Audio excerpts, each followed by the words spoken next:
So there's evidence that just never got even seen.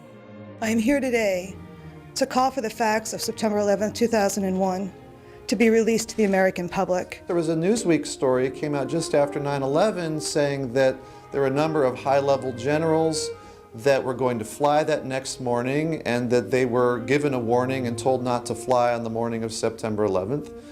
And then the Newsweek article went on to say, doubtless this is going to become a big issue because, why is it that these people were warned, but the people on the planes that were hijacked weren't given the same warning? And there was no such debate. And then the next issue of Newsweek, they basically repeated that exact same story and again kind of said that doubtless this will lead to some kind of debate, and again kind of just completely fell on deaf ears. You're not a conspiracy theorist if you just look at the newspaper and you said, I read this in, the New York Times and so forth, and I want answers. I want the 9/11 Commission, for instance, to have looked into that Newsweek story and tried to figure out what was going on there. But that was just one of the 70% of the questions that the victims' relatives asked and never got answers. Collapsed because of fires fueled by office furnishings. It did not collapse from explosives or from fuel oil fires. I worked at NIST for 14 years. Starting in 1997, it became clear to me that NIST's investigation of the collapse of the World Trade Centers was not a sincere and genuine study. Here is our structural model showing the building collapsing, which matches quite well with the video of the event. Does the model that NIST produced for World Trade 7 match what we actually saw? What we see in the NIST model, first, they only play the first few seconds of it. We only see a little bit of the building beginning to collapse. It is extremely atypical to build a computer model and create an animation of that model and to show only the first part of it. And what we do see doesn't match what we saw in reality. Well, it's been a point of controversy now for more than a decade. Dr. Leroy Hulsey, a civil engineering professor at UAF, he led a 4-year study which reevaluates whether Building 7's collapse could have been caused by fire. His findings were a resounding no, and his simulations paint a different picture than the federal agencies. It was almost as if it were a planned implosion. It just pancaked. We don't even know whether this was something that was engineered for safety reasons or it just happened. And I turned in time to see what looked like a skyscraper implosion. Looked like it had been done by a demolition crew. All right, get back. All right, I know. Keep your eye on that building. It'll be coming down. Building about to blow up. Well, me and Mr. Hesh, the Corporation Counsel, were on the 23rd floor. I told him we got to get out of here. We started walking down the stairs. We made it to the 8th floor. Big explosion. Blew us back into the 8th floor. As the only documented eyewitness testimony of the events taking place inside World Trade Center 7 during the hours of the attack, the accounts of Barry Jennings and Michael Hess are essential to coming to an understanding of the destruction of that building. I'm just confused about one thing, and one thing only. Why World Trade Center 7 went down in the first place. I'm very confused about that. I know what I heard. I heard explosions. Jennings' vivid description of the explosions that were taking place in the building during his ordeal is in direct contradiction to NIST's assertion in its FAQ on WTC 7 that, although NIST investigated the possibility of explosions contributing to the building's demolition, NIST concluded that blast events inside the building did not occur and found no evidence supporting the existence by purposely misleading its viewers about the timeline that Jennings himself insisted on. At that time, I received a phone call from one of my higher-ups. He said, "Where are you?" And I said, at, the Emergency Command Center. A long pause. And then he came back and he said, get out of there now. At 9:59, the 1,300-foot South Tower collapses. I wanted to get out of that building in a hurry. So I started, instead of taking one step at a time, I'm jumping landings. When I reached down to the 6th floor, there was this eerie sound. The whole building went dark, and the staircase that I was standing on just gave way.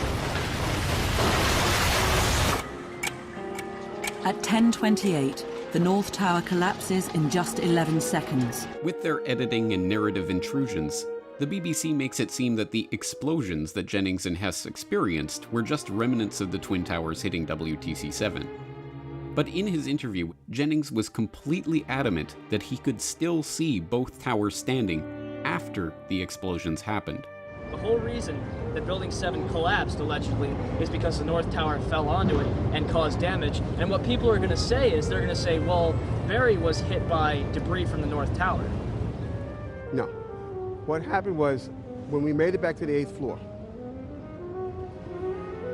as I told you earlier, yes, both buildings were still standing. When I got to the 6th floor, before all this happened, when I got to the 6th floor, there was an explosion. That's what forced us back to the 8th floor.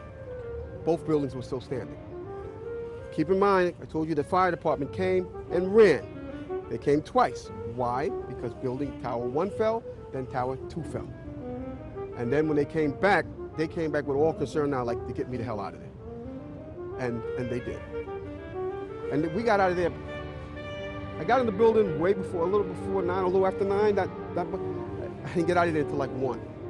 And that's when I found out Building 7 came down. I was so surprised. And I'm saying to myself, why did that building come down? And I knew why it came down, because of the explosions. And the explanations that were given to me is totally unacceptable. Totally unacceptable. Given Barry Jennings' personal experience, what did he make of the BBC's attempts to alter the timeline of his story? How did he react to the official government viewpoint that no explosions took place in the building that day? What did he think of NIST's refusal to even examine the evidence of controlled demolition of WTC-7, or their own computer-generated model of how thermal expansion and regular office fires brought down a 47-story steel-framed office tower? Sadly, we will never know. In September 2008, just as NIST was presenting its final report, it was reported that Barry Jennings had passed away in hospital the month before. No further details of his death were offered. You're not trying to freak out the country, but you can't help but feel a little freaked out by this. Yeah, you're getting it. Yeah.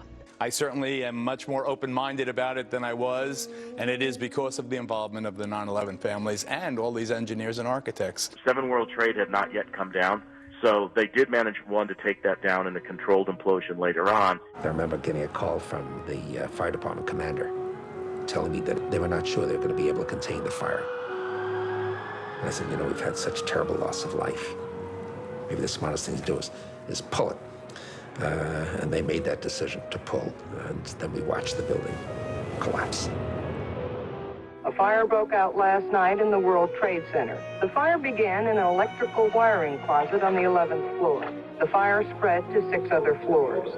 There was also no sprinkler system in the building. Even without a sprinkling system, fire department officials and building officials here say that there's no chance the World Trade Center could become a type of towering inferno.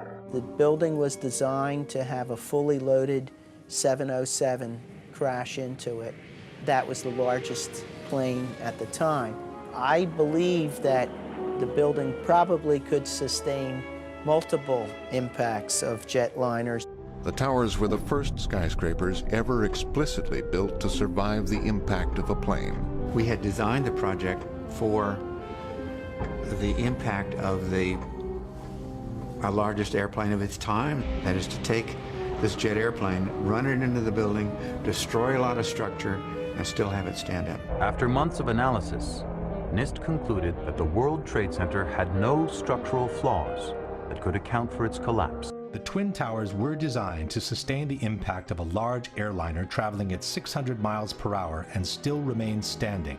The structural engineer who designed the Twin Towers stated, "We looked at every possible thing we could think of that could happen to the buildings, even to the extent of an airplane hitting the side. Our analysis indicated the biggest problem would be the fact that all the fuel from the airplane would dump into the building. There would be a horrendous fire, a lot of people would be killed. The building structure would still be there." We designed the buildings to take the impact of the Boeing 707 hitting the building at any location. He is a 9/11 survivor, the last person out of the World Trade Center North Tower. Well, on September 11th, William Rodriguez saved an estimated hundreds of people from the World Trade Center after putting his own life on the line. He then became trapped under the debris from the tower for hours before rescuers managed to free him from the rubble. I worked in the building for 20 years. I was the person in charge of all the stairwells of the North Tower. And on 9/11, I had the only master key that opened the doors that rescue people. This is the master key. They call it the key of hope. And basically, I was a janitor. Like I said, on that day, there was an explosion on the basement, and this is prior to the building got hit by the plane. And then the plane hit, and then there was a series of explosions afterwards. I think a bomb went off in the lobby first, then a plane hit the building, then another plane hit the other building. They report they believe there was a bomb in the lobby. The bomb hit the lobby first, and a couple of seconds in the first plane hit. Well, you've been to the White House 5 times. You've been honored by the president, President Bush. You've met Hillary Clinton. That must have been quite an honor for you. It was an experience, definitely. And at that time, I was basically loaded to go into politics because they said this is the guy that we need to get the Latino vote. And I was playing the whole game of politics because I was doing the activism. And until the moment that I started to ask questions about what really happened on 9/11.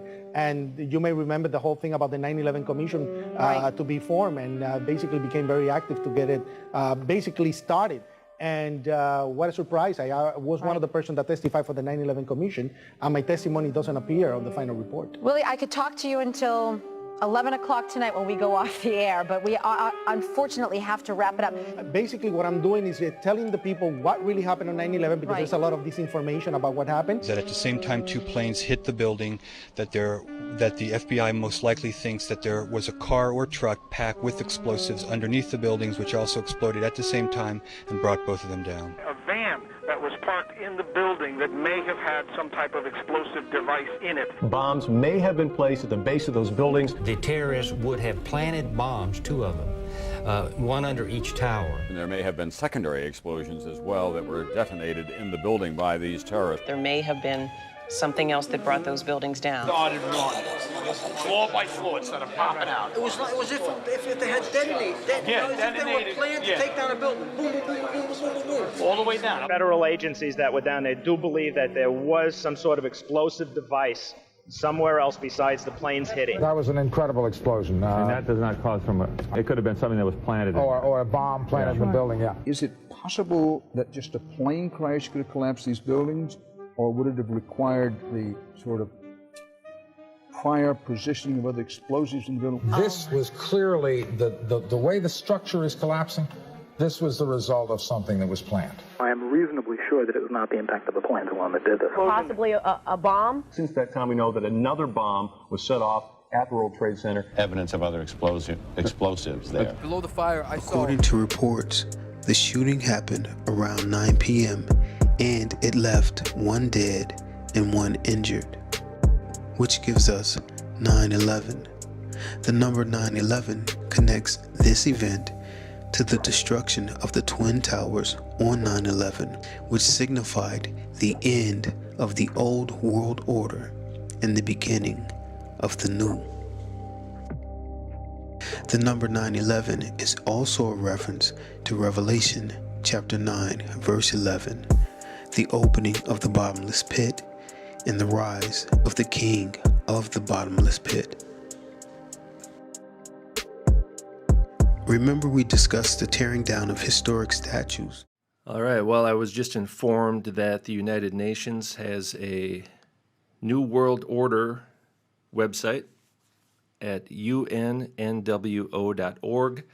That's unnwo.org to get your updates on the New World Order from the official United Nations New World Order website. The United Nations New World Order Project is a global high-level initiative founded in 2008. Okay, well, I never really heard of this myself, actually, until today.